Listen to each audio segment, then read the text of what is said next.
Welcome back to the Cossy Arsenal channel. My name is Cossy. Welcome back to a brand new video. Arsenal are trying to sign EZE, and a proposed deal has been made for Leandro Trossard to join the package where Arsenal send Leandro Trossard plus cash to Crystal Palace and we get EZE. And my reaction when I saw that story, I was like, do not even dare.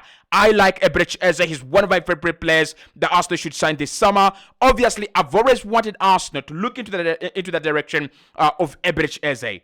But that swap deal of EZE and Trossard and Arsenal adding more cash, it's a little bit baffling to me. Now, for me, when I look at both of them, they have so many things in common, right?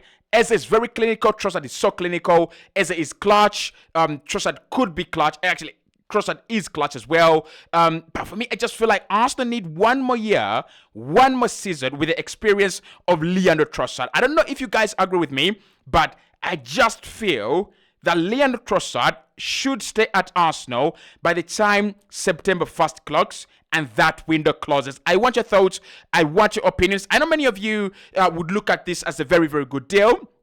Obviously, Trossard's contract is running down, and Arsenal would be adding a valuable player to the deal, and that means that we pay less money. But Trossard, as a Crystal Palace player, not an Arsenal player, it still doesn't ring right in my head. So what's the story? The story is that Arsenal have Arsenal trying to be creative in the signings of EZE and Rodrigo. This was reported by the BBC. Sami Makpo said that after signing all these players, they have spent about 200 million and above, that is in euros, on 6 signings. Arsenal now have to be very, very creative when it comes to Rodrigo, when it comes to EZE. It is going to take a few tweaks and turns. It's going to take a few bendings and this and that in order to get these deals done.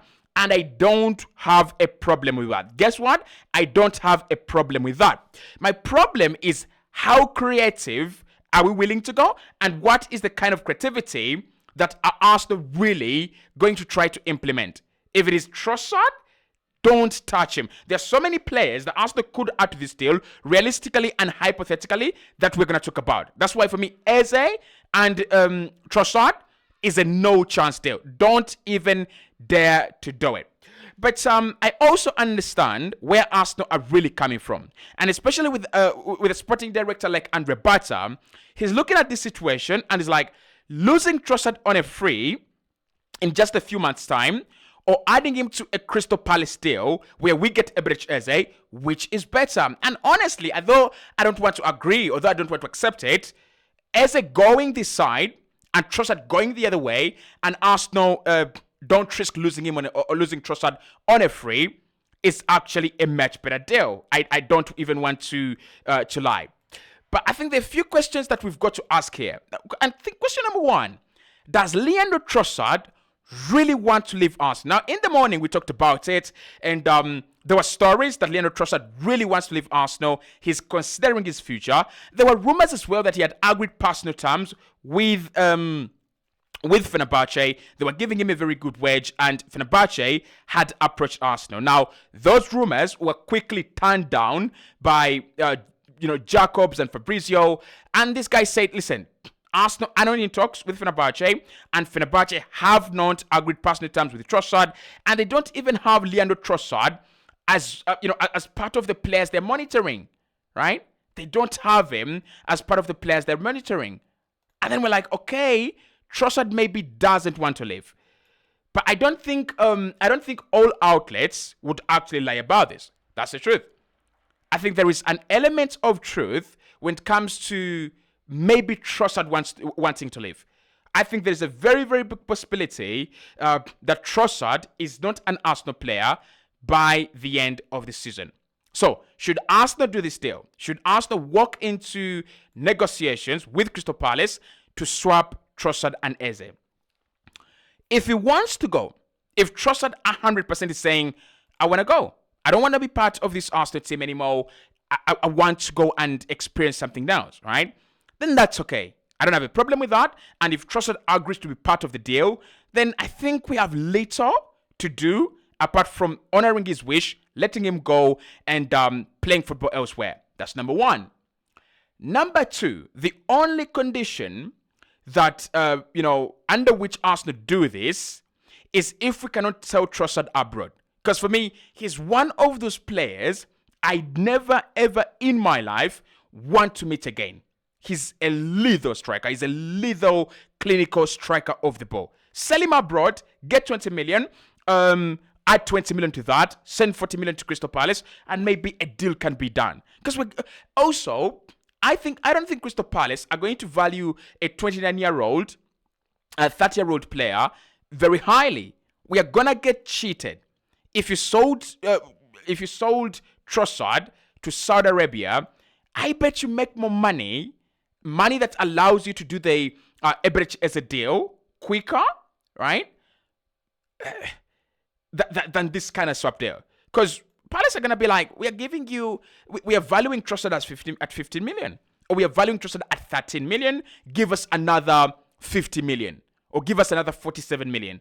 And what's the point? Arsenal really want to pay about 45 million for Ebrich Eze without another player. That's my problem with this deal. You're just going to end up being cheated by Crystal Palace. And not to Palace, surely. Why are we selling Trossard to Palace? Why? Why would he want to go to Palace? Maybe for more game time? Maybe he's looking at Madueke and Martinelli and rumors of Eze, and he's like, I want to go. I want to get more game time.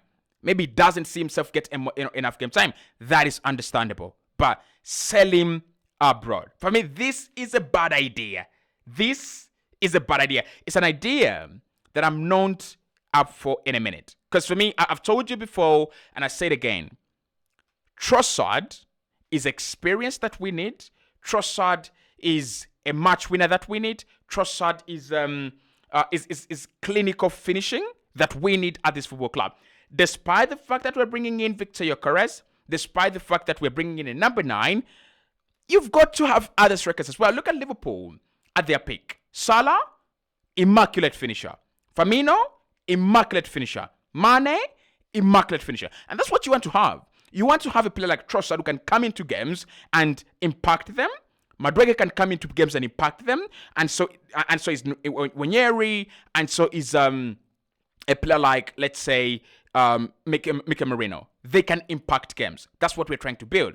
And if you're trying to let go of Trossard or trying to get rid of Trossard, it doesn't sit well with me. I would prefer to have Trossard and Eze, not having Eze alone or Trossard alone. It's me being a little bit greedy, but you get the point.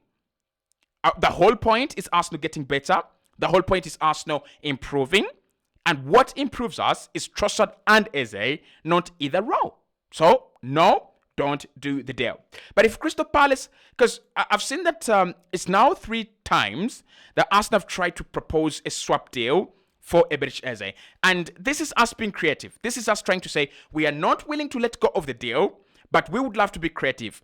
And if you don't have the whole money for the release clause, one, you can structure, the payments to match the value of the release clause, but it is in installments. That's number 1. Number 2, you could value the player differently. Maybe Crystal Palace value him at 68, and you value the player at maybe 70. 70, right? We've done that with Zubimendi to allow us pay in installments. Arsenal paid more than what Sociedad valued the player at, or more than the release clause of the player. And then that allowed us to pay the money in installments. Or we can just sit down and negotiate a deal, 45 million plus 5 million in add-ons, or plus 10 million in add-ons, 55, and you get the bloody deal done, right? But if Arsenal really insist on being creative, and they're insisting on a swap deal or a player plus cash deal, these are the players that yours truly Arsenal should actually consider for me, right? But before we get into that, I want to ask a simple question. What is Eze's true value? Like, in today's market, what is Ebrich Eze really worth? And I'm going to go with 60 million net. 60 million net. Like, considering 2 years left on his contract, obviously, 2 years left on his contract at 26. That means he will be 28 by the time his contract runs down. They can still get very good money, by the way, if they extend his contract, Crystal Palace, right? So, These are the players we can add in the deal and the amount of money we should be adding on top to get EZE.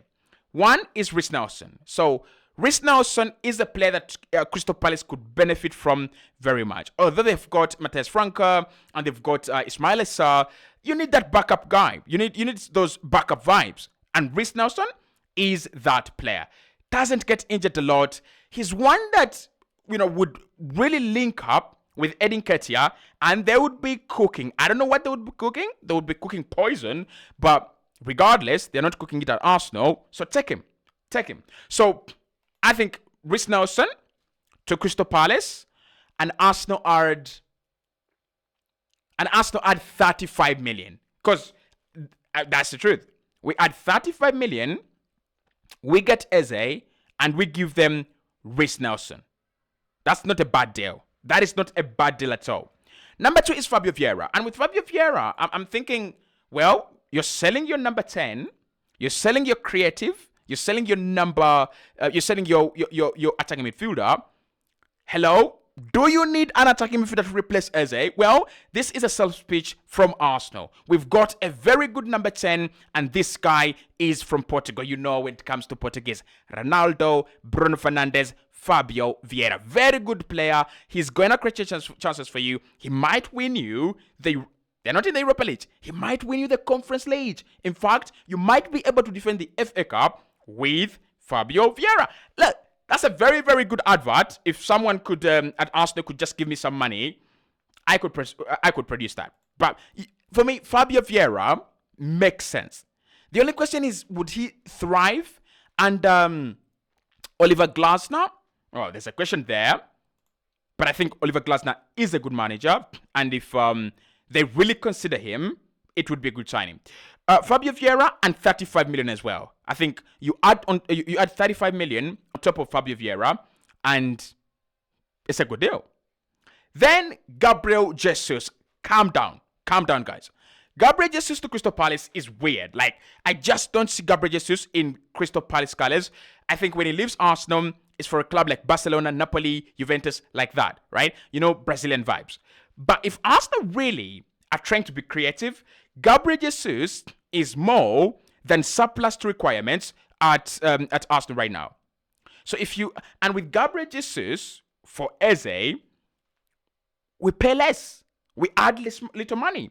Give them 20 million or 25 with Gabriel Jesus.